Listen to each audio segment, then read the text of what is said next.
certo? Então hoje a gente vai começar pelo capítulo 5, certo? Vamos falar um pouco sobre auditoria e segurança de sistemas, aliás, auditoria auxiliada por software, certo? Nas aulas passadas a gente viu o básico sobre auditoria, o que é auditoria, os conceitos básicos, planejamento de auditoria. E hoje a gente vai focar bem mais na parte de auditoria de software, certo? Aliás, auditoria de sistemas. Começando pela parte de softwares que auxiliam na auditoria, né? E depois vendo outras partes da auditoria de sistemas. Com relação à auditoria auxiliada por software, né? Como a gente falou na aula passada, né? Na semana passada, a gente tem hoje uma facilidade bem maior de se fazer auditoria por causa dos sistemas que estão aí disponíveis para ajudar a gente, né? Desde uma simples planilha no Excel que ajuda a controlar algumas informações, até um software especializado feito só para uma auditoria em específico, né? Se uma empresa tiver um setor de desenvolvimento de software, ela pode desenvolver seu próprio software para apoiar a sua auditoria, certo? Aqui nesse capítulo a gente vai ver programas utilizados pela auditoria e o papel de cada ferramenta, né? Vamos ver exemplos de programas usados para fazer auditoria, certo? Vamos lá. Então a gente vai conhecer os programas utilizados, a gente vai conhecer o papel de cada ferramenta e ver softwares generalistas e softwares especialistas, certo? O que é cada um deles.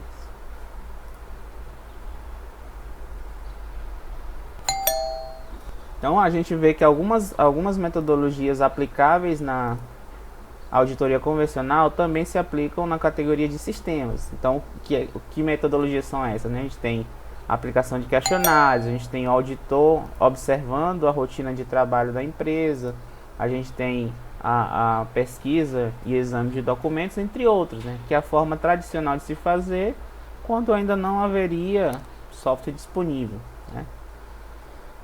Os auditores também dispõem do que é chamado técnica de auditoria assistida por computador, né? Que é a sigla ITAA, que seria auditoria assistida por computador, que vai ajudar, tornando a auditoria muito mais ágil devido ao uso de software, né? Torna mais ágil, torna mais confiável, torna os resultados mais precisos, né? Além do que o software traz a possibilidade de um alto poder de processamento de operações simultâneas. Então, né, nessas técnicas de auditoria assistida por computador, a gente tem categorias diferentes de software, né, onde a gente pode fazer testes e controlar a auditoria em si. Primeiro exemplo é controle de versão. Controle de versão são softwares usados para controlar versões homologadas para o funcionamento da empresa. A gente tem no nosso dia a dia mesmo de desenvolvedor, né, profissional da computação, a gente usa sistemas de controle de versão para controlar nosso software, nossos documentos, o que for, né? E isso pode ser usado na auditoria de sistemas também.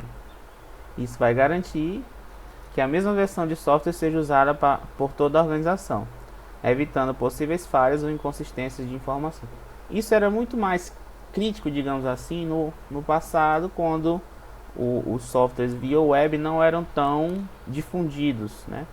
Hoje a gente tem grande parte dos softwares via web, então você implanta uma versão nova no servidor, toda a empresa já vai automaticamente começar a utilizar essa nova versão. Antigamente não, era instalado, em cada máquina era instalada uma versão do software, então você tinha que ter todo um controle para garantir que todas as máquinas da empresa estariam usando a mesma versão do sistema. Outro exemplo é de transações, onde ele vai efetuar a simulação e calcula a sobrecarga das operações no processamento do sistema. A gente tem também análise de dados, que vai verificar inconsistência nos dados processados e armazenados pelas aplicações, e simulação, que gera amostras para alimentação do sistema de informação da auditoria. Então aí são várias formas diferentes de você fazer testes para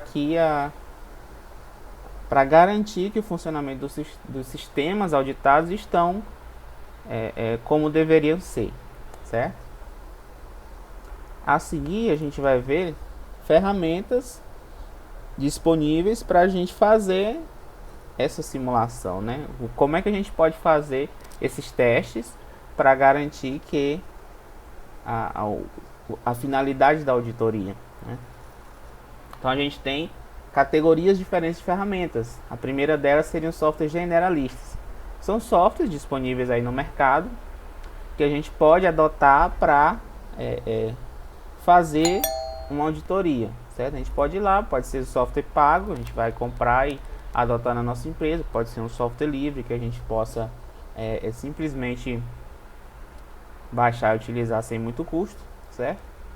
Mas são ferramentas, conjunto de aplicações que pode efetuar processamento e simulação paralela, pode gerar extração de dados para amostra, informações estatísticas, destacar possíveis riscos repetidos, entre outros. Então, inclusive, existem softwares diferentes para funções diferentes, né? Você pode ter um software só para gerar amostra de dados, software só para informação estatística e etc. Aí ele vai dividir, mostrar alguns tipos de softwares generalistas para depois mostrar exemplos de cada um, certo? Tem o primeiro exemplo, o primeiro tipo seria do tipo Pentana, seria um software de planejamento estratégico da auditoria, sistema de planejamento e monitoramento de recursos e gerenciamento do plano de ação. Então esse aí é mais focado na questão do planejamento, para você montar o planejamento da auditoria, montar o plano de ação e ficar monitorando depois a execução desse planejamento. Aí a gente tem o IDEA, né, Interactive Data Extraction and Analysis, seria para, como o próprio nome diz, extrair e analisar dados, certo? Depois a gente tem o tipo Galileu, software integrado de gestão da auditoria, inclui gestão de riscos de auditoria, documentação e emissão de relatório para auditoria interna. Então aí ele vai fazer a gestão dos riscos principalmente, né? Você vai monitorar, cadastrar esses riscos e ficar monitorando quando eles possam acontecer. Aí a gente tem também o ACL, Audit Command Language, que é um software também de extração e análise de dados. E por fim, o Audimation, seria uma solução de monitoramento contínuo desenvolvido para atender a demanda da gestão de risco. Aqui a gente tem as mesmas telas que a gente tem lá no nosso material, certo? De exemplos desses softwares. Aí no caso uma tela do Paus mostrando um planejamento, certo? Que é baseado no Pentana, então ele é focado na criação de planejamento de auditoria, certo? Aqui a gente tem um exemplo de tela do X-IDEA, né? Seria um software do tipo IDEA, certo? Para você monitorar, aliás, extrair e analisar dados, certo? Aqui você tem mais ou menos parecido com o Excel, né? Mas depois em cima dos dados você faz análise. Aqui um exemplo do software Electronic Work Paper, baseado no conceito de Audit Command Language, né? Onde você vai fazer tipo comandos, executar comandos para em cima dessa linguagem para fazer análise de dados também. E por fim a gente tem aqui uma tela do VMXPT, né, que é baseado no Audimation, que é aí para gestão de riscos, né, gestão e monitoramento de riscos, certo?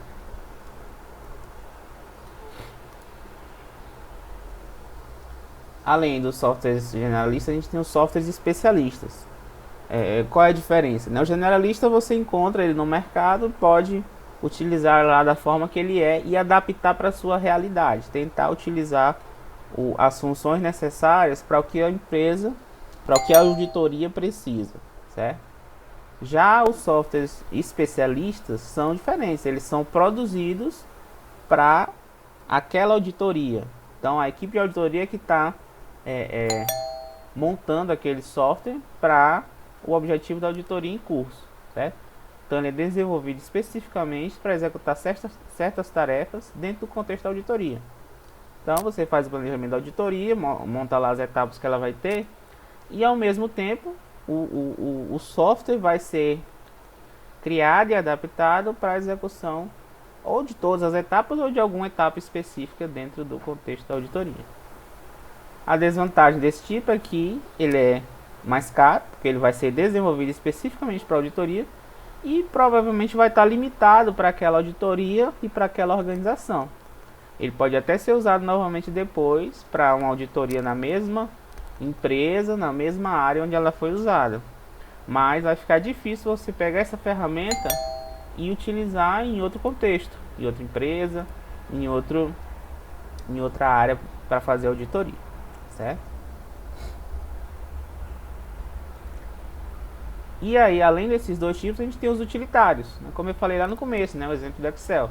São ferramentas comuns que não foram desenvolvidas especificamente para auditoria, mas que podem auxiliar, né? Que podem servir como apoio para alguma etapa, né? Para fazer coleta de dados, classificação, ordenação, algum tipo de filtro, esse tipo de coisa, né?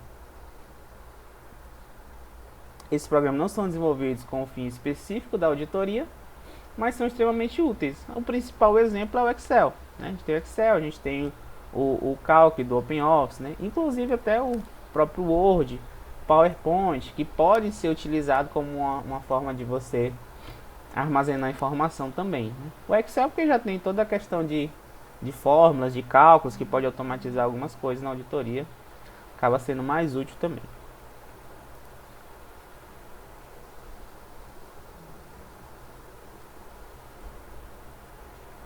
Aí ele passa para técnicas de auditoria e segurança de sistemas, né? A aplicação da técnica é definida no processo de planejamento da auditoria. Então, durante o planejamento, você vai estipular quais técnicas de teste vão ser utilizadas no escopo da auditoria, certo? Antes de iniciar a técnica, leve-se em consideração aspectos como objetos e escopo da organização auditada. Então, a gente vai ver uma série de tipos de testes diferentes que podem ser utilizados durante a auditoria e que a escolha do tipo de teste vai depender do escopo da auditoria, do que você está fazendo auditoria naquela organização. O primeiro deles seria o teste DEC, né? Consiste na inserção de dados no programa em operação. Através da inserção, você vai checando se existe validação para dados incompletos. Então, é basicamente você pegar o sistema que está sendo auditado e utilizar, certo? Você vai lá, aí tem um campo para inserção de senha. Aí você vai testar se o sistema aceita senha fraca. Você testa lá ABC, testa lá 1, 2, 3, 4, 5 e vê o que o sistema retorna. Se o sistema aceitar esse tipo de entrada, aí o auditor já vai observando que são riscos, né? São falhas que podem comprometer depois a segurança do sistema. O segundo teste é o teste de recuperação, onde ele vai avaliar a capacidade de recuperação do sistema quando existir qualquer espécie de falha ou erro crítico no sistema em operação. O procedimento de recuperação automática deve ser desenvolvido para efetuar a restauração da aplicação a qualquer custo. Então ele basicamente vai fazer com que o sistema falhe e depois ver como ele se recupera, certo? Ver se ele restaura o comportamento anterior e como ele volta a esse comportamento, certo?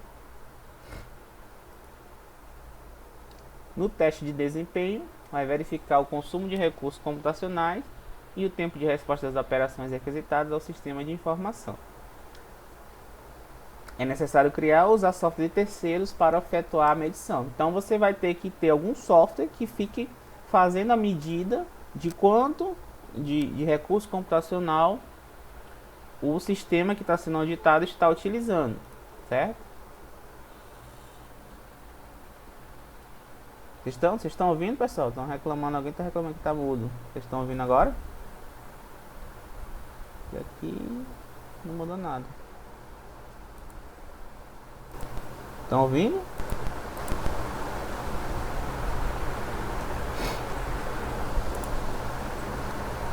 Normal, normal, né? Beleza.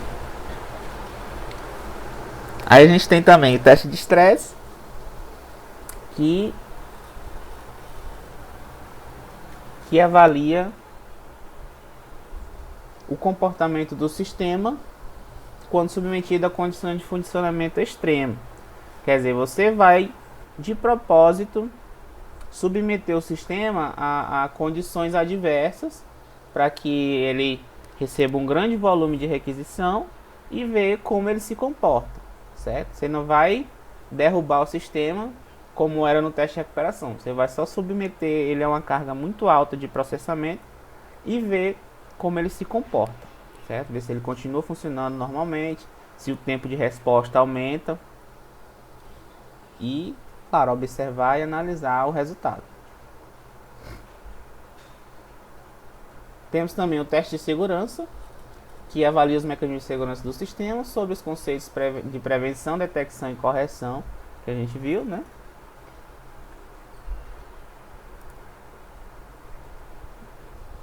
Aí a gente tem os testes de caixa branca e caixa preta, certo? O teste de caixa preta, você vai analisar o sistema simplesmente por fora, sem conhecer o seu interior, certo? Vai avaliar os requisitos funcionais do sistema em operação. Então você vai só ver as funções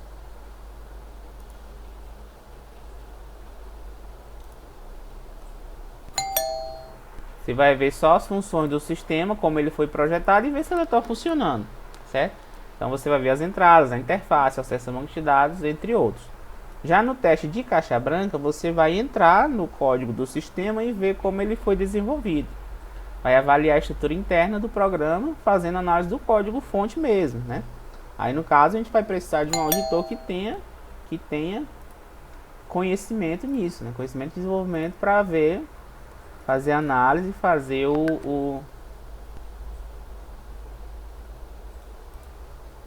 fazer auditoria em cima disso.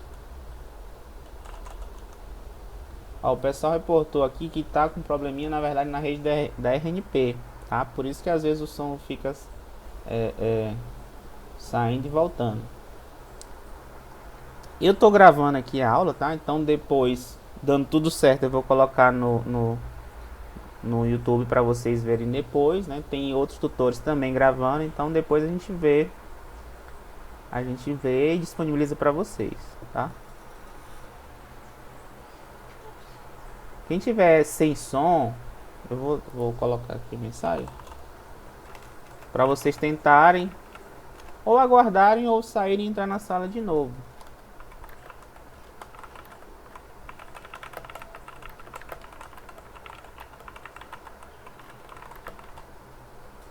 Tá? E aparentemente a rede da RNP que tá com probleminha mesmo.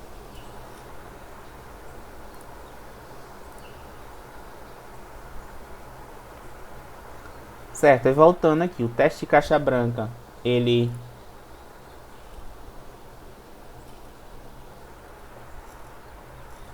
é feito pelo auditor perito em programação, né? Ele tem que ter conhecimento de programação para poder avaliar o código-fonte. E aí ele vai avaliar a situação do controle de fluxo, vai ver o código em si, né? Vai ver os ifs, vai ver as repetições, os loops, operações matemáticas, tudo que está feito lá no código e ver se teria alguma forma de melhorar. E aí a gente tem uma lista de passos, né, para finalizar esse capítulo, uma lista de passos importantes. Ó, o Marcos Antônio, deixa eu voltar aqui. O Marcos Antônio perguntou se é usado engenharia reversa no caixa branca. Na verdade, aqui no caixa branca, o auditor vai ter acesso ao código-fonte mesmo do sistema, né? Então, para ele poder fazer esse tipo de análise, deve ser um software que ele já tem disponível o código-fonte. Tá? Até porque os softwares que fazem engenharia reversa, ele vai produzir um código diferente daquele que foi realmente implementado. E aí ficaria difícil você fazer essa análise de código em cima de um código que nem foi feito pelas pessoas. Então a gente tem aqui a lista de passos, né? Estabelecer objetivos, definir os bancos de dados e aplicações a serem testadas, entender o modelo de dados, definir testes e procedimentos, certificar os processos de TAC, né, de auditoria assistida por computador, e após isso avaliar os resultados obtidos, né? Você vai coletar os dados, depois gerar os resultados e avaliar os resultados obtidos, certo?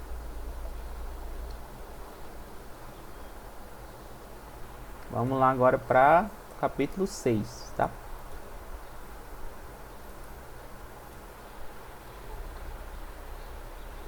No capítulo 6 a gente vai ver um pouquinho de auditoria de hardware e software, tá?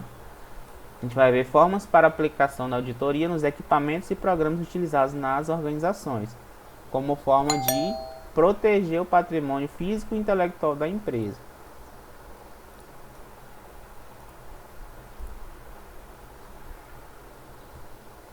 A auditoria de hardware é realizada com o objetivo de assegurar a segurança e funcionamento dos equipamentos distribuídos na organização. Certo? Então, auditar o hardware é auditar os equipamentos da organização e ver se está tudo ok. Certo? Também vai auxiliar o monitoramento para uso adequado por parte dos usuários. Também vai controlar o acesso, né? Quem está tendo acesso a quais hardwares dentro da empresa, através do uso correto dos procedimentos. Pode ser físico ou pode ser automatizado. No físico, ele vai implicar na elaboração de várias regras de orientação do usuário que fará uso do equipamento. Então vai ter lá uma lista de regras da pessoa que vai usar o equipamento, de como ele deve ser utilizado. No automatizado, vai implicar apenas no acompanhamento das rotinas definidas pelo fabricante, executadas de forma sistêmica pelos usuários. Para os auditores, o controle de hardware é a certificação do correto manuseio dos equipamentos. Então, além do controle, você vai ter o controle de acesso e o controle de uso. Quem acessa qual hardware dentro da organização e como esse hardware está sendo utilizado por essas pessoas que têm acesso. Então, para facilitar tanto o trabalho quanto as rotinas de trabalho no dia a dia, o ideal é que haja uma padronização dos equipamentos. Certo? É fundamental para auxiliar na implementação do controle efetivo. Então você padroniza os equipamentos, todo mundo vai ter o equipamento parecido, e aí você vai poder fazer um controle mais efetivo. As empresas, preferencialmente, devem optar pela utilização de equipamentos do mesmo fabricante e modelo, para garantir compatibilidade e agilidade no processo de manutenção. Então, hoje, como eu falei já também, né, como os softwares estão mais voltados para a web, isso não seria tanto um problema, né? Mas antigamente, quando era mais um software instalado em cada máquina, né, você tinha que ter idealmente um hardware ou igual ou parecido para todo mundo, para garantir que o software vai funcionar perfeitamente neles, certo? Hoje não, hoje basta ter um navegador que basicamente você vai conseguir usar os sistemas das empresas.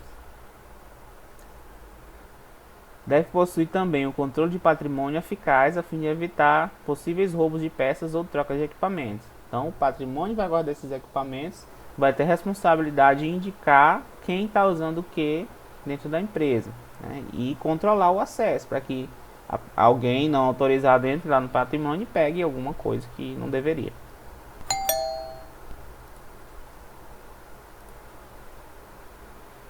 O principal objetivo do controle de hardware é assegurar que pessoas não autorizadas não tenham acesso aos meios físicos e principalmente às informações contidas nesses meios.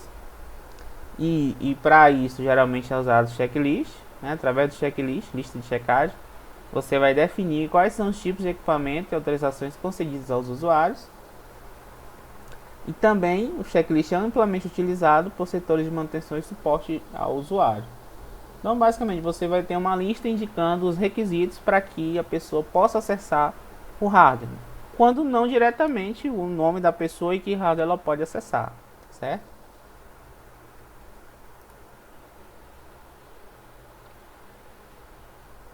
Já a auditoria por software ela é um pouco mais complexa, né? Porque, por exemplo, para você controlar acesso ao hardware, muitas vezes basta você controlar o acesso da pessoa àquele, àquele local físico onde o hardware está disponível, certo? Já no software não, como eu falei hoje, grande parte do software é via web. Então, de qualquer computador com um navegador, você pode ter acesso ao software da empresa. Então é um pouco mais complexo ter esse controle e fazer essa auditoria hoje em dia. Então a auditoria de software o principal objetivo é auxiliar na elaboração de procedimentos para a utilização correta dos aplicativos e serviços lógicos disponíveis nos equipamentos da empresa.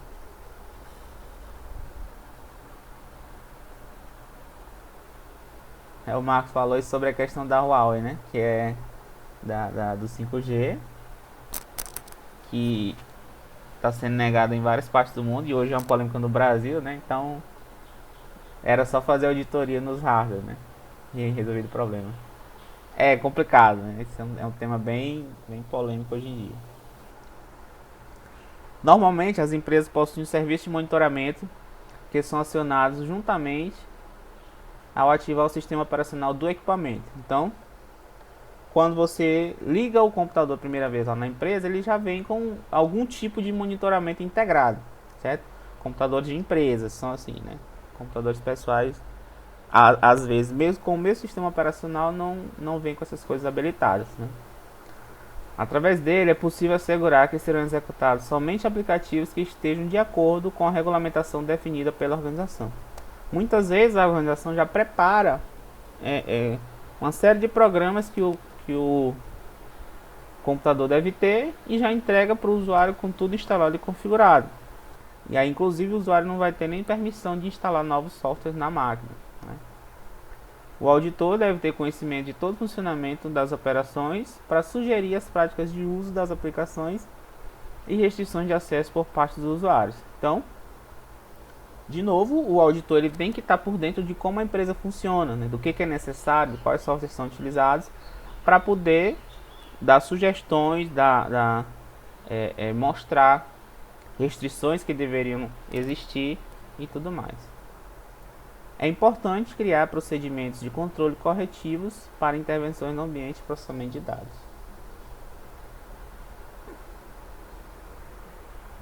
Tudo visando não ter prejuízo financeiro, né, no fim das contas. Então, o objetivo principal da auditoria de software é garantir que os processos operacionais da gestão de TI sejam executados sobre as normas e padrões estabelecidos para o correto processamento das tarefas. Aí, avaliar a confidencialidade, privacidade, acuidade, disponibilidade e manutenção dos sistemas. Para isso, são definidos controles das operações que devem ser executados pelo software, principalmente quando envolver processamento de transações econômicas ou financeiras. Então aqui você vai controlar quem tem acesso ao que no software, quem tem acesso ao software primeiro de tudo, né? Para garantir que ele se mantenha disponível, se mantenha íntegro, né? Que pessoas não autorizadas não tenham acesso a dados do software.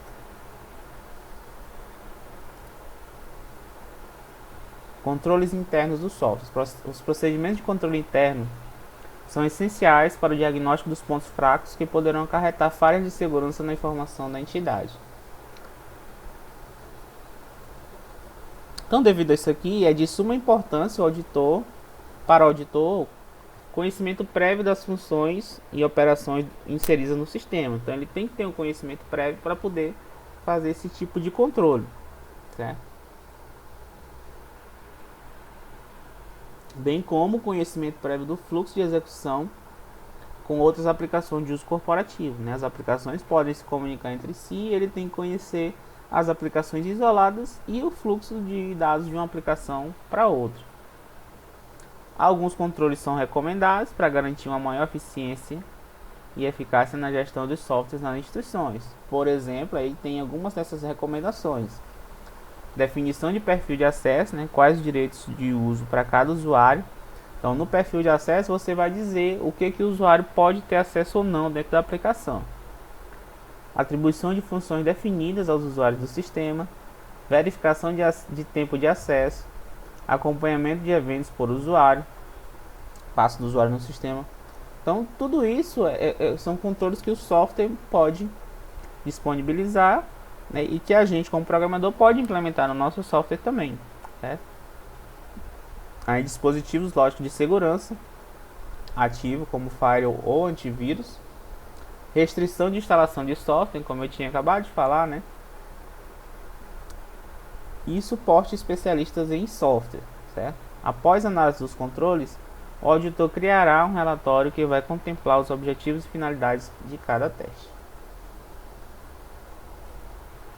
Acho que acabou o capítulo 6, né? Então, nesse capítulo foi uma introdução à auditoria de hardware e auditoria de software, né? Mostrando os objetivos de cada um e como se fazer, né?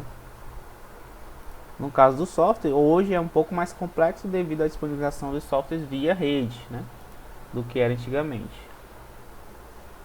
Vamos lá para o capítulo 7.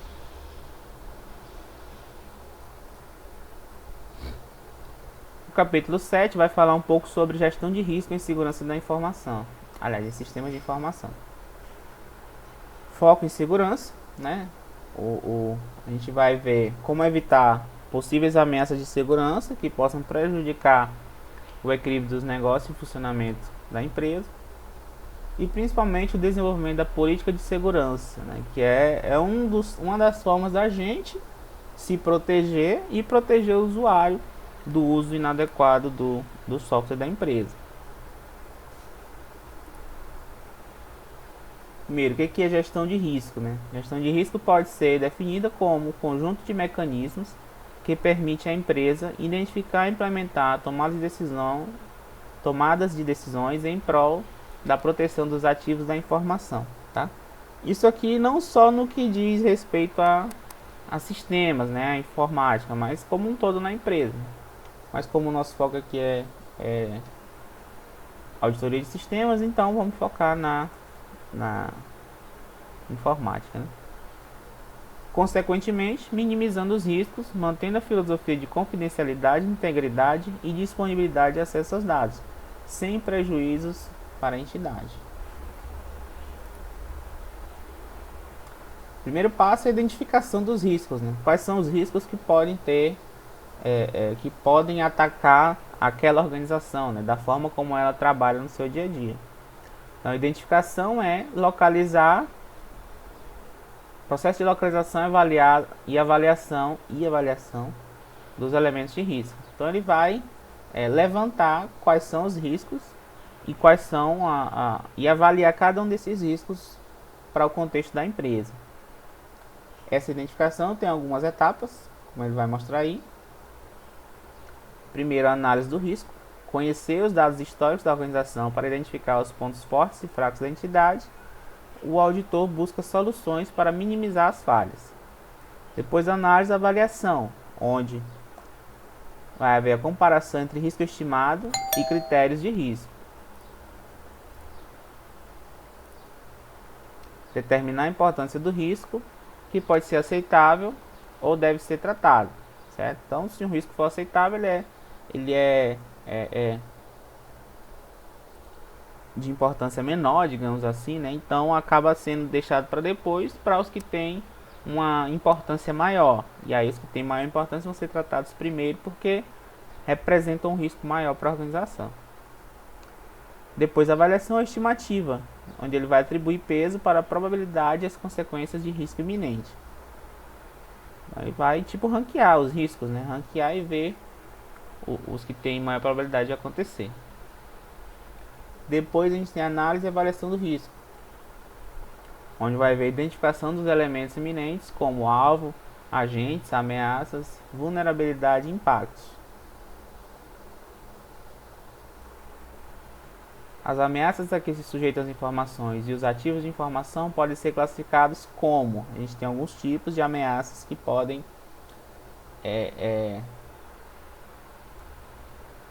estar sujeitas aos sistemas: ameaças ambientais, ameaças técnicas, ameaças lógicas e ameaças humanas, certo?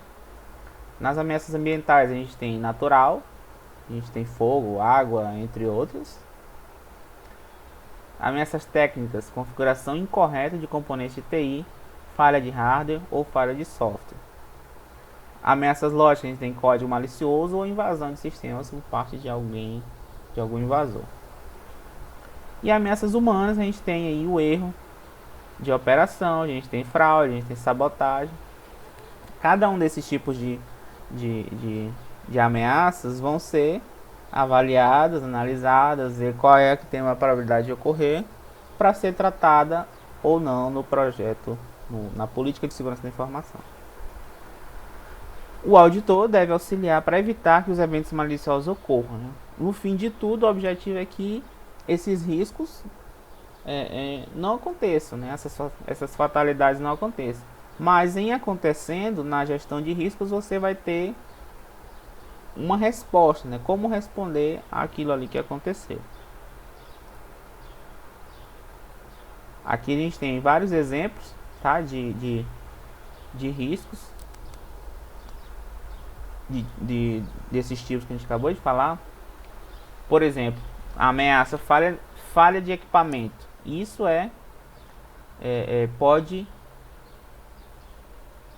pode ocorrer em todo o hardware, certo?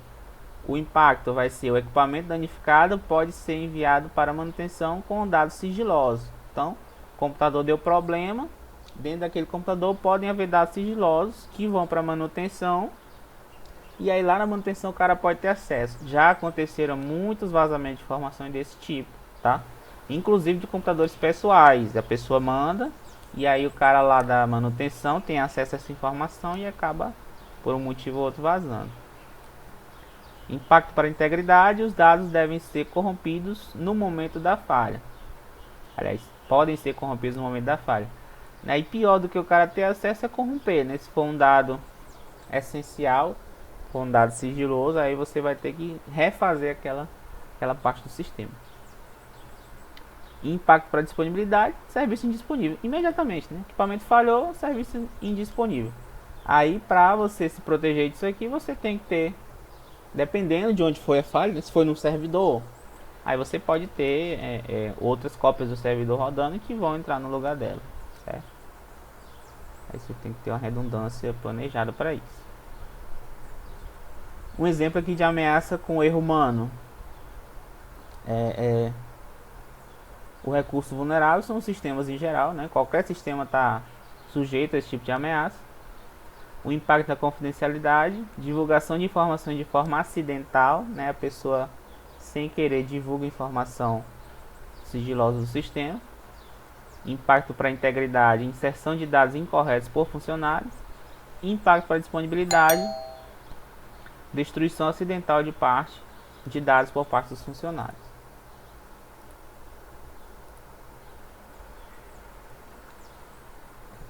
Outro tipo aqui de ameaça: equipamentos pessoais, recurso vulnerável, hardwares pessoais conectados à rede da empresa, né? Você levar seu computador de casa ou seu dispositivo, né? Seu HD ou pendrive, muitas vezes você pode estar sendo um risco para a empresa. Por exemplo, aí, na inserção de vírus ou cavalo de Troia na rede da empresa. Seria o impacto na confidencialidade. Impacto para a integridade: os dados podem ser corrompidos ou furtados, de acordo com o que o vírus que foi inserido no sistema da empresa tenha como objetivo. Impacto para a disponibilidade: dados importantes podem ser apagados e computadores, servidores deixarem de funcionar. Outro tipo de ameaça: desastre natural. Recurso vulnerável, edifício, meio de comunicação, etc. Aí já é uma coisa mais difícil, né? Que é, por exemplo, aconteceu um terremoto, uma inundação, esse tipo de coisa, né? O impacto principalmente na disponibilidade, onde todos os serviços vão estar paralisados, né? Se acontecer um incêndio, por exemplo, né? O impacto maior é na disponibilidade. Outra ameaça: furto. O recurso vulnerável é o hardware. O impacto para a confidencialidade é que esse equipamento foi roubado, pode ter informações valiosas para a empresa. Impacto para a integridade, no caso, não tem. E impacto para disponibilidade, o serviço pode ser interrompido de acordo com qual hardware foi furtado, né? Se for um servidor da empresa, então na hora que foi retirado, ele vai parar de rodar aqueles sistemas que estavam dentro dele. E por fim, aí, furto de informações. O recurso vulnerável é o acesso a sistemas. Na confidencialidade, o impacto é o acesso de pessoas não autorizadas. É você furtar credenciais, né? Você acessar, pegar as credenciais de outra pessoa e acessar o sistema da empresa. O impacto para a integridade são que os dados poderão ser modificados. E o impacto para a disponibilidade, informações vão ser sem credibilidade. Continuando, a gente tem aqui a simulação de ataque, que é um teste onde a sua principal função é verificar o nível de proteção da segurança da informação existente nas organizações. Então, o próprio auditor vai aí simular um ataque para ver como a segurança da empresa está, em que nível está e como ela está respondendo. Vai simular ataques internos e externos que ocorram no ambiente empresarial, como varredura da rede interna, ou até mesmo o grau de conscientização dos usuários em relação a possíveis ameaças. Esses testes podem incluir análise da estrutura da fragilidade da rede, tentativa de invasão do sistema, simulando hacker, e teste de engenharia social, com o objetivo de detectar possíveis usuários vulneráveis a revelar senhas ou outros dados sigilosos, né? Que é um dos principais problemas hoje, né? Que através de engenharia social os atacantes conseguem dados de acesso a sistemas como um todo, né? Aqui a gente tem exemplos de medidas preventivas, né? Por exemplo, a ameaça de furto de equipamento, você tem qual medida preventiva? Controle de equipamentos, você tem controle de cada equipamento, de onde está, quem pegou, quem está utilizando. Medidas detectivas seria o registro do patrimônio, com revisões periódicas. E a medida reativa seria investigação e denúncia, né? Depois que ele foi roubado, aí já a única forma é investigar quem foi que roubou e tentar recuperar. Outra ameaça, falta de energia. Qual seria a medida preventiva? Instalação de no-break nos servidores, para que os sistemas não parem de funcionar quando houver a falta. Medida detectiva, checagem das baterias e o tempo de validade das mesmas. Não adianta nada você ter no-break que as baterias não estão mais funcionando. No momento que for preciso, for necessário eles entrarem em ação, a bateria não vai ter carga, né? Então, tem que estar revisando de tempos em tempos para ver se ainda está ok. E a medida reativa, quando efetivamente faltar energia, caso o tempo de validade esteja expirado, efetuar a substituição do equipamento. No caso aí dos no-breaks, né? Que aí no caso, quando faltar a energia em si, aí eles vão entrar em atividade, né?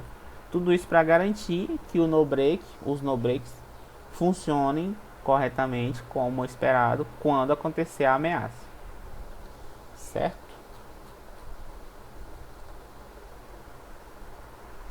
Vamos lá para o capítulo 8 agora.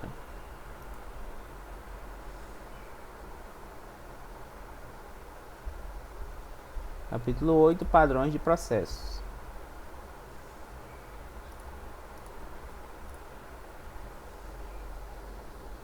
Neste capítulo vamos destacar alguns padrões de segurança que são altamente recomendados para garantir a qualidade dos processos realizados nas empresas, né? Ele vai mostrar em alto nível algumas normas e padrões que devem ser aplicados nas empresas para que elas tenham um nível de qualidade nos seus processos. Padrões não são direcionados apenas aos sistemas de informação. São práticas amplamente aplicadas nas instituições para organização e controle. Então a gente tem vários padrões na indústria que podem ser utilizados para garantir, no fim das contas, a qualidade dos processos e dos produtos também. Normas e padrões. Quando a produção de bens ou serviços é desenvolvida de acordo com um padrão consolidado de mercado, isso terá efeito de referência para autenticar a qualidade do produto ou serviço. Então existem normas e padrões, principalmente da ISO, né, que garantem a qualidade final do produto. Então, se a empresa está seguindo essas normas ou padrões, o esperado é que no final você produza um produto de qualidade também, né? Já se você não segue padrão nenhum, então no final não é esperado produzir algo com qualidade. Pode ser que produza, né? Não é o esperado. Então o ideal é que o auditor, né, como tem seu papel, como sugerir a adoção dessas práticas de normas, de padrões ou de padrões de processo, tudo isso, certo? Na área de segurança, normas e padrões devem ser aplicados para alcançar a qualidade do atendimento e controle na gestão de tecnologia da informação das empresas. Agora vão ser mostrados alguns desses padrões que são consolidados no mercado, na literatura, e que podem ser utilizados. O primeiro deles é o ITIL, né, que seria um conjunto de documentos públicos cuja finalidade é apoiar a implementação de uma estrutura adequada à gestão de serviços de TI.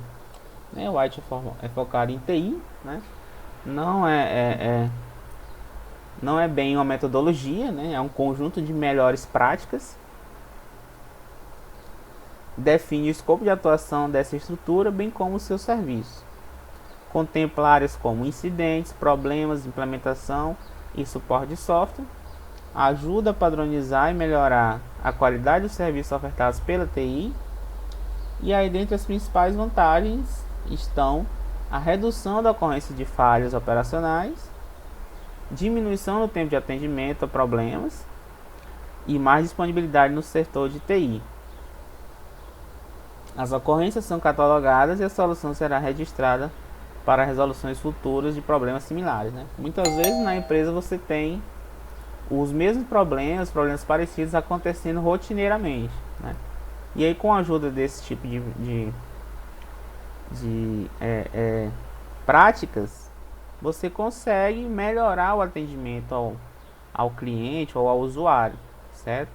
Não caindo novamente nos mesmos problemas frequentemente, ou pelo menos já tendo um roteiro específico de como tratar aquele tipo de falha, aquele tipo de problema quando ele acontecer novamente. Outro exemplo seria o COBIT, né, que é uma ferramenta que auxilia o controle das operações realizadas pela TI na empresa. Utiliza normas para gestão e auditoria de sistemas e é dividido em 4 domínios: planejamento e organização, aquisição e implementação, entrega e suporte e monitoração. O ponto central é o gerenciamento da informação, que possui controle de objetivos, gerando um mapa da auditoria. Também fornece métricas para avaliação de resultados. O COBIT disponibiliza uma política para o gerenciamento de TI no intuito de alcançar as metas da organização. Então, claro que aqui é só a introdução, mostrando o básico do que é o ITIL, do que é o COBIT, que são cada vez mais usados hoje nas organizações, certo? Só para mostrar e para vocês verem que existe e que é utilizado nas empresas, certo? E claro, quanto mais adotado, mais práticas do ITIL, mais o COBIT for implantado na empresa, mais você vai ter resultados, você vai ter um serviço de qualidade, você vai ter melhor suporte ao cliente, entre outras coisas.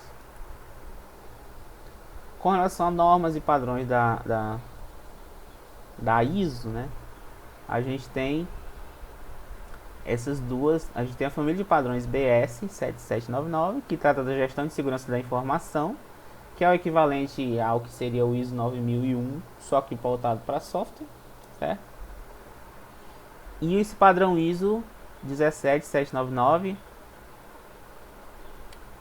aonde ele mostra as principais fontes para a identificação dos requisitos de segurança. São eles: a avaliação de risco dos ativos da organização, para a identificação das ameaças, probabilidade de ocorrência e vulnerabilidade, e estimativa do impacto potencial associado. Também a legislação vigente, estatutos e cláusulas a que as organizações têm que atender, e conjunto de princípios, objetivos e requisitos de processamento da informação, né? Tudo isso já são padrões existentes pela ISO, por outros órgãos normativos, que são essenciais para que a empresa mantenha sua segurança, que tenha uma boa resposta a riscos e tudo isso, certo? Então, muitas dessas coisas a gente, quando tá iniciando, tá começando a carreira, a gente nem sabe que existe, né? A gente, às vezes, a gente mesmo tenta pensar, mas já existem padrões, já existem métricas, já existem metodologias consagradas no mercado que a gente pode simplesmente, tendo conhecimento delas, utilizar na nossa organização. Aí, finalizando, a gente tem mais duas da ISO aí. Essa ISO Guide 73, que define termos na gestão de riscos, né, até como uma forma de padronização, né? Muitas vezes a gente nem sabe que existem já esses termos padronizados, né, onde esses termos foram agrupados como termos básicos, termos relacionados a pessoas ou organizações, termos relacionados à avaliação de riscos, termos relacionados a tratamento e controle de riscos, certo? Então ele padroniza esses conceitos. Então, quando você vai escrever um documento, a política de segurança da informação, já é consagrado utilizar esses termos descritos nessa ISO Guide 73, certo? Por fim, a gente tem também essa ISO 13335, voltado diretamente para o processo de gestão de segurança da tecnologia da informação. Possui 5 partes para tratar de conceitos e modelos de administração de TI, das técnicas, da seleção de medidas de proteção e da orientação gerencial em segurança de redes. Então, voltado totalmente para segurança da informação, certo? Uma boa pesquisa para vocês, pessoal, é vocês irem lá no site da ISO e darem uma lida geral nessas normas, aí, nesses padrões que estão lá, certo? E ver detalhadamente o que cada uma diz, certo? Aqui no nosso material, né, e a gente, o enfoque é mais ter o conhecimento que elas existem, certo? Para quando for preciso a gente já ter uma noção dessa existência.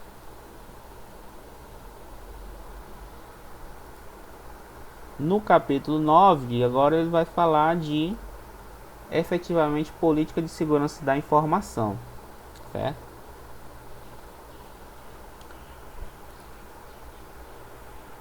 Os objetivos desse capítulo são conhecer e entender a importância da política de segurança, como fazer para diagnosticar possíveis falhas na sua criação e entender como detectar e reparar possíveis vulnerabilidades dentro do contexto dessa política através do acompanhamento, monitoramento e testes da aplicação das diretrizes. Então vai mostrar o que é uma PSI, né, Política de Segurança da Informação, e como fazer, como adotar e quais são os principais passos. Para a criação da política, a gente primeiro deve saber, a nível estratégico, quais são os pontos principais da empresa que refletem as áreas mais preocupantes, certo? O gestor deve participar do processo de confecção desse documento, que o Política de Segurança da Informação é um documento. Ele vai indicar, esse gestor que tem conhecimento da empresa, vai indicar setores críticos que detêm um alto grau de importância para o funcionamento da empresa. E aí, antes da aprovação do PSI, a direção vai fazer críticas e sugestões que terão impacto direto nas diretrizes que nortearão as normas de segurança. Então, tudo deve ser guiado e acompanhado pelos gestores da empresa, né, que têm conhecimento profundo sobre como a empresa funciona e da rotina diária dela. Esse documento não é estático, não pode ser estático, certo? Deve sofrer atualizações quando necessário, até porque a gente sabe que na informática as coisas evoluem muito rápido, né? Podem surgir novos tipos de ameaças e riscos em tempo muito pequeno, né? Então ele deve sofrer atualizações quando necessário, para garantir e responder a frequentes novas ameaças que possam surgir.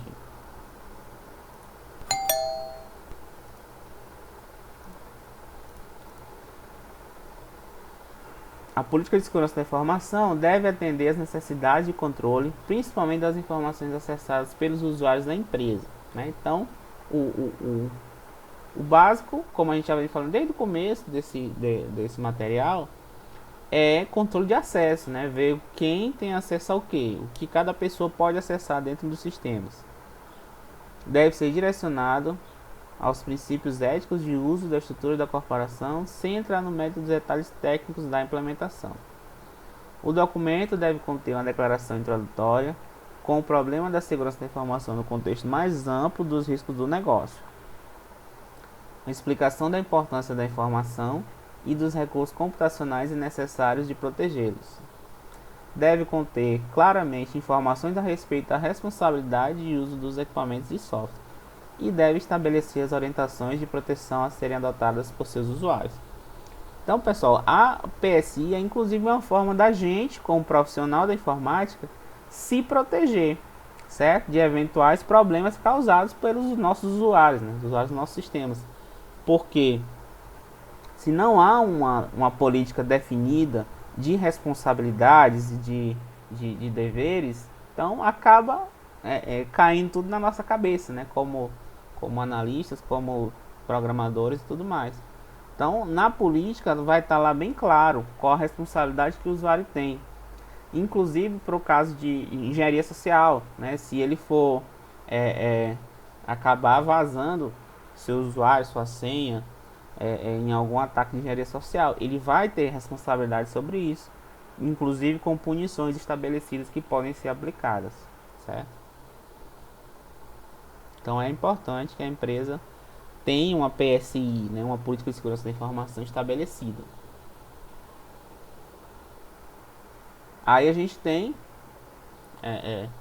sobre a estrutura do documento. Não existe uma estrutura padrão pré-definida, porém algumas recomendações podem ser úteis na elaboração do documento. Aqui seriam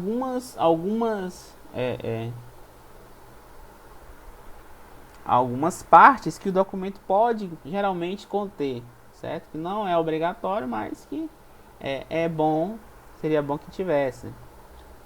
Articulação da segurança, onde ele vai definir responsáveis pela administração das questões relativas à segurança da informação. Quer dizer, quem vai ser o administrador de cada parte dos sistemas. Ordenação e controle seria determinação da ordem e classificação das informações relevantes ou críticas para a determinação de controle para sua proteção. Então classificar as informações de acordo com a sua relevância para determinar o nível de proteção que cada uma vai ter. Controle de usuário, né, o básico, como eu venho falando a todo momento, é o item-chave para o funcionamento da política de segurança, que é aqui onde você vai dizer os direitos e deveres de cada usuário, onde vão ser definidas diretrizes de segurança pessoal para cada funcionário, para cada prestador de serviço, e comportamental também, como acesso a e-mails, acesso à internet, isso dentro e fora da organização, certo? Segurança do ambiente físico e lógico, onde os padrões devem ser definidos para proteção dos recursos físicos e sua instalação no processamento, como também a proteção do ambiente lógico, garantindo as operações computacionais e a integridade da informação. Como a gente já viu em capítulos anteriores, né, a segurança do ambiente físico é um pouco mais simples. Você protege através de portas, de crachás, de câmeras, né, e tudo mais. Do ambiente lógico é um pouco mais complexo, porque é o ambiente do sistema, do software, né, em rede. Aí você vai ter mecanismos como firewall, como proxy, que vão ajudar a proteger. Segurança do meio de comunicação seriam regras para proteção definida para tráfego de dados na rede interna ou externa à organização. Segurança para aquisição, implementação ou manutenção seriam diretrizes definidas para aquisição de novos equipamentos ou software para desenvolvimento de aplicações ou para manutenção de equipamentos e serviços lógicos da empresa. Também temos a gerência de negócios, seriam recomendações para evitar que processos maliciosos neutralizem as atividades da entidade. E por fim, as conformidades, seriam diretrizes para preservação da conformidade com requisitos legais. São procedimentos a serem adotados em caso de violação da política de segurança. Então, todos esses são itens que devem constar da política de segurança da informação. Apesar de não ser obrigatório, né, são itens comuns que devem aparecer.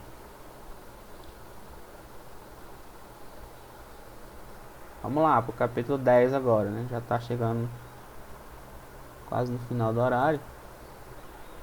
Vamos acelerar um pouquinho. Só falta o 10 e o 11, né?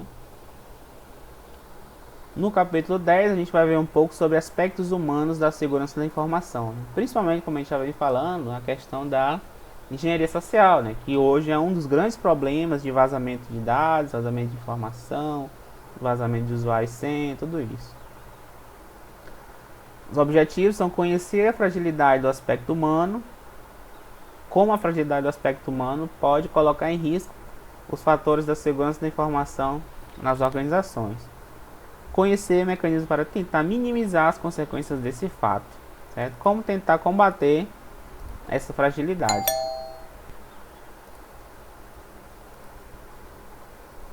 A melhor prática com relação a aspectos humanos é a Trust but Verify, quer dizer, confie, mas verifique. Dê acesso à pessoa, mas fique sempre monitorando como ele está usando esse acesso, certo? Grande parte dos problemas são gerados por usuários da própria instituição. Podem ser de ordem acidental ou provocados de forma intencional. É o elo mais frágil da empresa, né, são as pessoas. Devido a esse fato é que não existe sistema 100% seguro. Porque sempre vai haver uma pessoa utilizando o sistema, né? Não apenas os funcionários, como também terceiros, como prestadores de serviço, né? Grande parte dos trabalhadores terceiros possui algum tipo de acesso ao sistema de informação da empresa.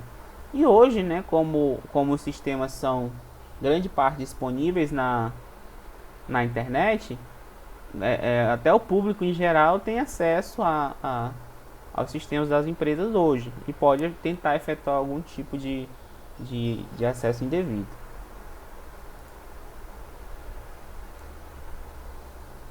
Aí a gente tem o estabelecimento da equipe de segurança para tentar começar a combater isso, né?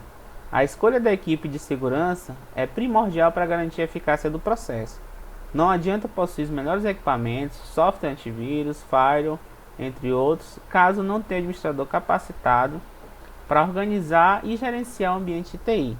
Então, passa também pela escolha das pessoas responsáveis pela segurança, você garantir a eficácia do processo, né? Garantir que a segurança da informação na sua empresa esteja ok. O profissional deve possuir profundo conhecimento técnico, além de ser extremamente ético. Caso contrário, consequências desastrosas como destruição de dados ou venda de informações confidenciais colocarão a empresa em risco. Quer dizer, se a pessoa não for ética, o próprio administrador de segurança ele vai ser um fator de risco, né? Ele mesmo pode vazar informação da empresa para fora, certo?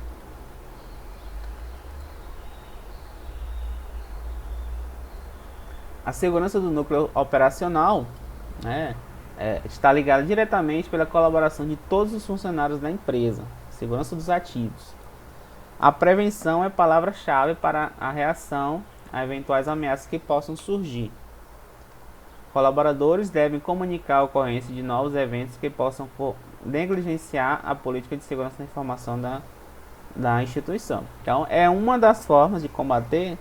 Todos os colaboradores envolvidos, assim que detectarem algum problema, devem comunicar rapidamente ao pessoal da segurança para tentar combater aquele problema, certo? Não deve esperar, não deve achar que vai passar, devem combater logo, no mínimo sinal de problema. Os controles corretivos são criados para minimizar o impacto desse tipo de problema. No entanto, é praticamente impossível prever todas as ocorrências ou falhas. Risco de ataque provocado por funcionários deve receber atenção especial, né? Ataques que vêm de dentro, de próprios funcionários da empresa. Porque dependendo do acesso que o usuário tenha, pode provocar um dano muito grande, né? Se o cara tiver acesso aos sistemas financeiros, por exemplo, e quiser causar um problema, ele pode destruir a empresa, né?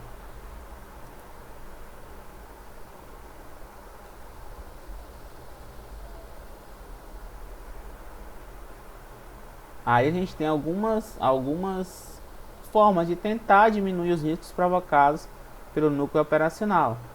Efetuar processo confiável de seleção de pessoas, né? Começa por aí, escolhendo pessoas confiáveis, né? Claro que é difícil ter confiança numa pessoa nova que está entrando na empresa agora, né?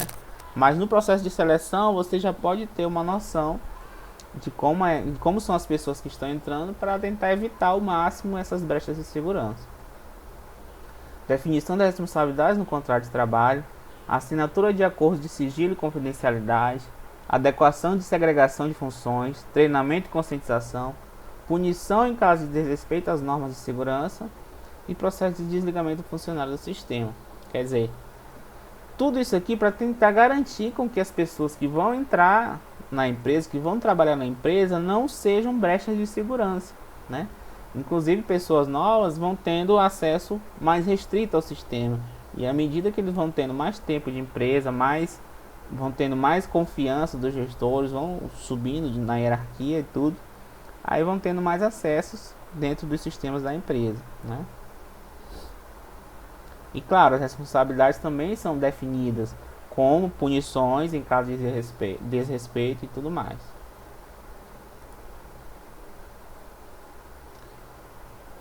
E aí, por fim, a gente tem a questão da engenharia social, que normalmente é algo ignorado na segurança da informação, mas é hoje um dos principais problemas, que através dela, pessoas mais intencionadas obtêm informações confidenciais ou privilegiadas dos usuários. E hoje, né, com essa profusão de redes sociais, né, as pessoas cada vez mais utilizando, acaba sendo fácil para esses atacantes coletar informações. As pessoas elas acabam agindo de forma um pouco ingênua na internet, nas redes sociais, e acabam caindo nesses tipos de ataque, certo? Onde o cara vai, coleta o dado do usuário e depois vai utilizar em algum sistema da empresa para adquirir algum benefício ou denegrir a imagem da pessoa enganada. Para evitar esse tipo de golpe é necessária conscientização e treinamento dos funcionários, né? Você primeiro parte para conscientizar e treinar, mostrar os riscos, mostrar as dificuldades, mostrar que pode acontecer, mostrar o que pode acontecer se vazar informação. E aí depois, se não tiver jeito, você parte para outra parte da política de segurança da informação, que são as punições, né? E claro, tudo isso tem que estar contemplado na política de segurança da informação. Você passa ela para os funcionários, mostra como é que é, mostra que se ocorrer um golpe por causa da pessoa, a pessoa que vazou a informação é que é responsabilizada. Daí também a importância da política de segurança da informação. Muitas vezes isso acaba acontecendo e a responsabilidade cai em cima da TI, né? Mas tendo uma política de segurança da informação estabelecida, com direitos, deveres e obrigações, o usuário que está lá, que vazou a informação, é que vai ser responsabilizado e vai acabar sendo punido, certo? Então é muito importante essa questão da engenharia social, é uma das principais brechas de segurança hoje em dia, certo?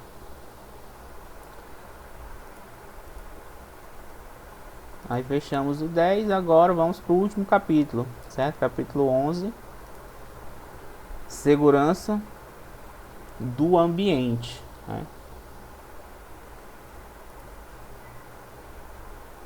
Nesse capítulo, vamos aprender a importância da proteção do ambiente físico e lógico. Conhecer as práticas aplicadas para a elaboração de barreiras preventivas a fim de proteger o patrimônio da organização. Segundo a ISO 17799, a expressão perímetro de segurança é definida como quaisquer elementos que estabeleçam uma barreira ao acesso indevido. Então ele vai usar esse termo perímetro durante todo o capítulo 11 aí para mostrar como fazer a proteção e a segurança nesse perímetro. Através da barreira preventiva, é possível garantir a proteção contra ataques físicos ou lógicos à instituição. Meio físico são os meios palpáveis, né? Meio que você pode pegar, representa qualquer objeto concreto da organização, como aí paredes, computadores, sistema elétrico, tudo mais. E o meio lógico é representado por sistemas computacionais, responsáveis pelo controle das informações e regras de negócio. Por exemplo, acesso aos sistemas e tráfego de dados na rede, né? Além do próprio sistema em si, os dados que estão trafegando na rede, né? Então, não só os sistemas devem ser protegidos, como também as redes devem ser protegidas, porque o sistema está processando o dado, mas esse dado, até chegar no sistema, ele vai pela rede interna da empresa. Segurança do ambiente físico. Aí a gente tem algumas diretrizes de segurança, segundo a ISO 17799. Primeiro, perímetro de segurança claramente definido. Perímetro de prédios ou locais que contenham recursos de processamento de dados fisicamente consistente. Geralmente é uma área isolada, né? Ou área que tenha os servidores, o parque de servidores da empresa é uma área isolada e só poucas pessoas vão ter acesso. Implantação de área de recepção ou meio de acesso físico ao local ou prédio e restrição de acesso apenas a pessoas autorizadas.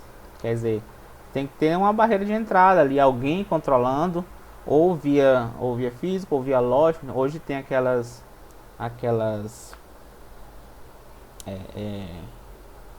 fechaduras eletrônicas, né, que você ou lê a digital da pessoa ou tem um código de acesso, né, que já é uma proteção, né, para que pessoas não autorizadas não entrem. Barreiras físicas estendidas da laje do piso ou até a laje superior para prevenir acesso não autorizado, né? Até na laje e no teto, aliás, no piso e no teto, proteções, né? Geralmente o piso é elevado e tudo mais, como forma de proteger tanto de problemas físicos, como alagamento, né? Inundação, como de acesso não autorizado, né? A pessoa pode querer entrar por ali para acessar a sala onde estão os servidores. Por fim, portas de incêndio no perímetro de segurança com sensores de alarme e mola para fechamento automático. Tudo isso é segurança para o ambiente físico. Aí a gente tem também que, além dos sistemas, a gente tem a questão dos documentos de papel, né? Que apesar de cada vez menos se utilizar papel nos dias de hoje, ainda é comum. Muitas empresas ainda utilizam. Então é necessário que a gente também se preocupe com a proteção a esse tipo de documento. A proteção desse documento implica na elaboração de procedimentos a fim de garantir o mínimo de segurança. Deve-se controlar cópias, armazenamento, transmissão de correio e descarte, né? Inclusive o descarte, que muitas vezes não é dado importância, né? Mecanismos para o melhor controle que podem ser criados: inserção de rótulos para identificação, controle sobre documentos impressos ou via fax, política de armazenamento de papéis que assegure a guarda em local protegido. Quer dizer, muitas vezes esses documentos que são seguros, que são sigilosos, até o descarte é importante. Você não pode simplesmente jogar no lixo, que aí a partir daquele local que você jogou, alguém pode ir lá e ter acesso àquele documento, né? Aí nas políticas de segurança vão dizer que você tem que triturar ou que fazer algum tipo de descarte mais seguro com aquele tipo de documento de papel, né? Também a proteção de mídias, certo? Proteção de mídias digitais, né? CD, DVD, Blu-ray, HDs e tudo mais. Mídias digitais devem ser resguardadas contra roubo e armazenadas em local conforme a orientação do fabricante. A remoção, descarte ou manuseio devem ser feitas de acordo com os procedimentos planejados e executados apenas por pessoas autorizadas. Mídias que forem levadas para ambientes externos devem seguir as normas estabelecidas pela empresa. Então, tudo isso deve ser previsto também nas políticas de segurança. Proteção de hardware. Para efetuar a proteção de hardware, será necessário criar uma política de segurança que contemple o controle do patrimônio da empresa, onde você vai garantir o registro dos equipamentos e coibir o deslocamento dos computadores, outra propriedade, sem prévia autorização. é de novo aquela questão do controle de patrimônio que a gente já falou antes. Deve haver um controle para você ter a certeza, ou pelo menos a registrado, aonde deveria estar cada equipamento, né? E tá sempre revisando isso, atualizando de tempos em tempos. Também é necessário preservar, devido a isso, devem definir regras claras para o seu manuseio, minimizar os prejuízos acarretados pela má utilização dos funcionários. Quer dizer, você tem que não só registrar que o equipamento está em determinado local, mas garantir que ele esteja lá. Né? Existem mecanismos físicos para isso, né? Existem formas de você fixar o hardware naquele local. E também definir regra que se você for deslocar de um local para outro, deve estar registrado, deve registrar lá no controle do patrimônio que aquilo foi alterado de local. E também definir o responsável pelo uso, né? Quando você recebe um equipamento da empresa, você assina um documento dizendo que você é o responsável, você é o portador agora, e você vai ter que tá sempre atualizando as condições daquele equipamento, né? Dizendo de tempos em tempos onde é que está sendo usado, quais são as condições físicas e tudo mais. Aí na política de segurança devem haver itens que contemplem isso, né? De mostrar que o usuário deve ser registrado, deve ser definido o responsável e que ele vai ter todas essas responsabilidades.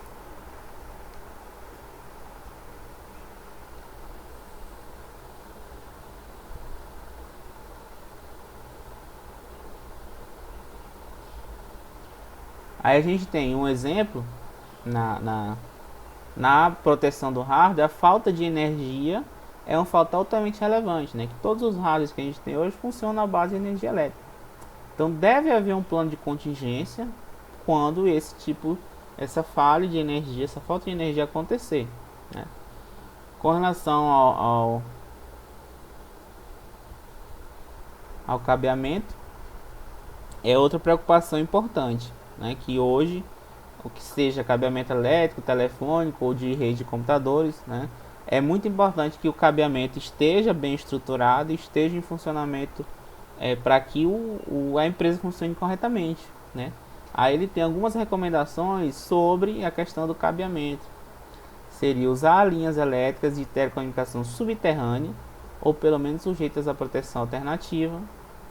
Cabeamento de rede protegido contra interceptações não autorizadas ou danos.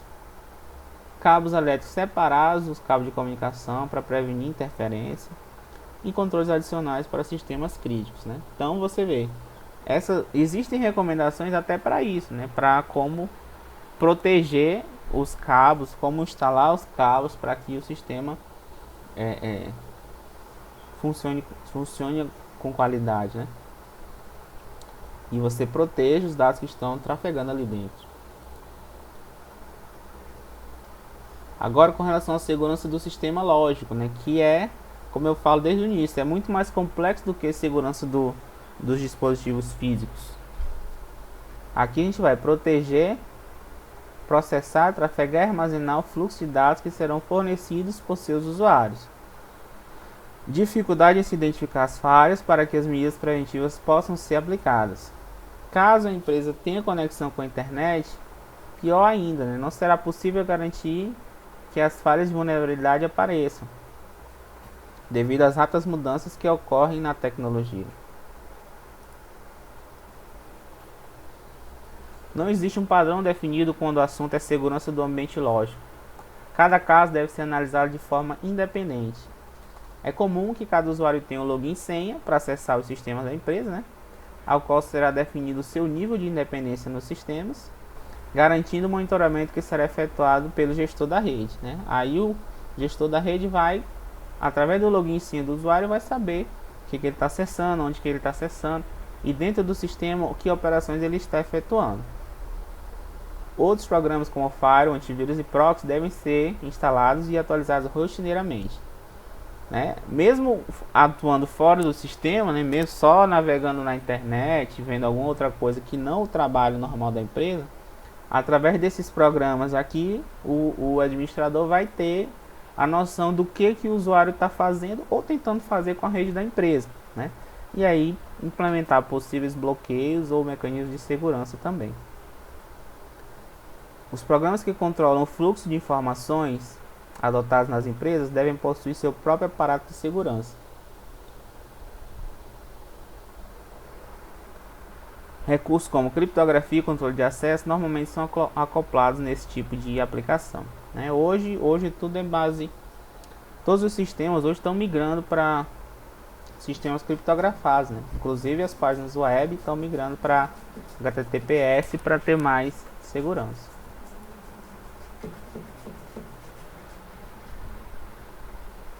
Com relação ao perímetro de segurança do ambiente lógico, né, ele é muito mais difícil de ser implementado em função da dificuldade para detecção de falhas.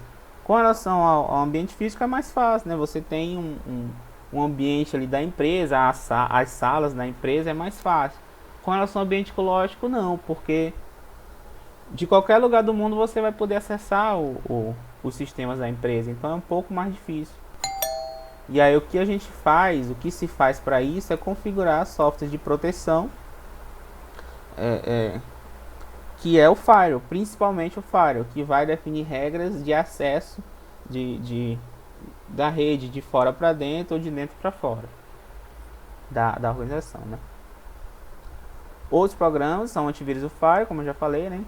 Tornam mais difíceis as possibilidades de ataque ao perímetro.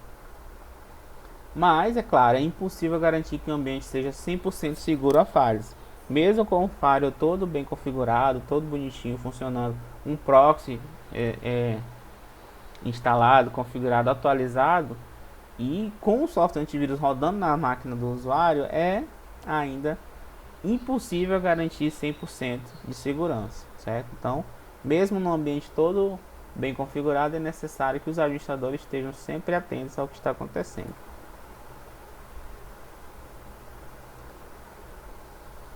Aí a gente tem o controle de acesso, que consiste em garantir a segurança do meio físico e lógico dos processos da organização. Cada colaborador deve possuir restrições bem definidas de acordo com seu cargo e responsabilidade. Então ele só vai ter acesso àquilo que o cargo dele ou sua posição na empresa permite, para garantir que pessoas desautorizadas não tenham acesso a informações privilegiadas, né? Então, o controle de acesso é o crucial, é o mais básico e crucial para a proteção às informações da empresa. Proteção do controle físico é mais simples de aplicar. É possível definir através de cargos e hierarquias quais serão os limites de cada funcionário dentro do perímetro, né? Que salas ele pode acessar, né? Onde é que ele pode entrar dentro do perímetro. Existem inúmeros aparatos de segurança que podem garantir a eficiência desse controle, como crachá, como reconhecimento biométrico, câmera, entre outros. O grande problema está no custo de instalação e manutenção, ou seja, é um mal necessário, né? O crachá é uma coisa que crachá, reconhecimento biométrico, câmera, são coisas que são gastos a mais, que no ambiente ideal, onde as pessoas só fizessem aquilo que aqui são atribuídas e não houvesse ataques externos, não precisaria se gastar com isso, né? Mas, como naquele princípio básico do Trust but Verify, né? Confie, mas verifique, então devem existir gastos com esse tipo de proteção para garantir a segurança. E por fim a gente tem a proteção do controle lógico, que é mais complexo, praticamente impossível prever todas as vulnerabilidades. E aí você tem que eleger o que é mais prioridade para dar mais proteção, né? Tentar dar mais proteção. Alguns recursos recebem mais atenção dos consultores de segurança, como sistemas corporativos, arquivos de dados, sistemas operacionais, onde o mais importante não é definir, o mais importante é definir o que cada colaborador tem acesso no seu domínio de trabalho. Deve ser definido no nível do software por um profissional habilitado, né? Configurar o que cada pessoa vai ter acesso, né? E por fim, o gestor de TI tem autonomia para definir quais serão as ferramentas e ações, né, gravação, leitura, deleção, impressão, utilizadas para cada colaborador de acordo com a política de segurança da informação e de acordo com seus respectivos cargos e hierarquias, né? Então tudo acaba sendo centralizado nessa questão de permissões, de controle de acesso, de o que cada pessoa vai poder acessar dentro do sistema. Grande parte dos mecanismos de segurança e controle vão acabar caindo nisso, né? De você controlar e saber o que cada pessoa está acessando. Então, o ideal é que dentro da empresa hajam esses controles, esses mecanismos de segurança, haja firewall, haja proxy, como forma de você proteger e assegurar